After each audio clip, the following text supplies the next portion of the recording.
said, are we going to have a proper city like Paris?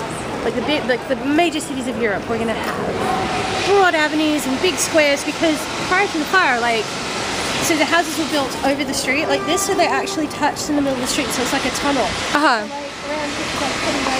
like around here, you can see how narrow the streets still are. They were narrower still, like this street would have been quite a bit narrow still, and you would still have the channel with the filth and stuff down the middle of the street. But the houses that would have been on each side of the street would have just come over like this. And then Jane said, oh, you know, look, that contributed to the fire. I said, no more of that shit. We're gonna have a proper city. So he hired Christopher Wren as the architect.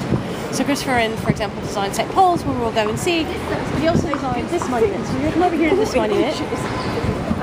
And this is a monument to the Great Fire. So in the year of Christ, 1666, on the 2nd September, at a distance eastward from this place of 202 feet, so right over there, which is the height of this column. So if you knock this column over, it would land right over there. A fire broke out in the dead of the night, which the wind blowing devoured even the distant buildings and rushed devastating through every quarter with an astounding swiftness and noise. It consumed 89 churches, gates, the Guildhall, public edifices, hospitals, schools, libraries, and a great number of blocks and buildings, 13,200 houses, 400 streets. Of the 26 wards, it utterly destroyed, of those it utterly destroyed 15 and left 8 mutilated and half burnt.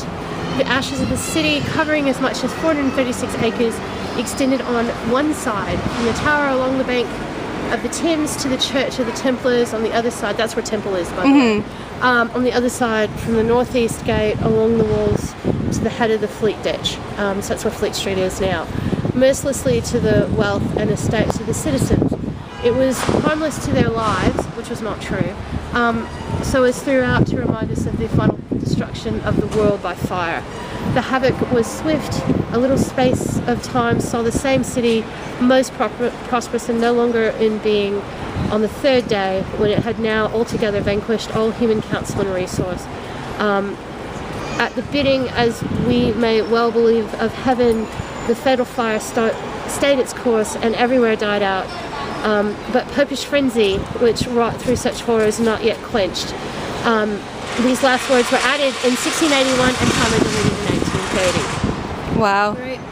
So this monument was erected probably in 1667. So, and you can see where the roads were eradicated as well. Yeah, yeah. Yep. That's crazy. Yeah.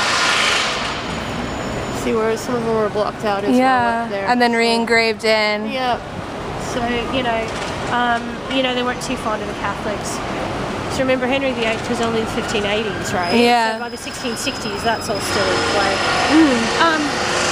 So yeah.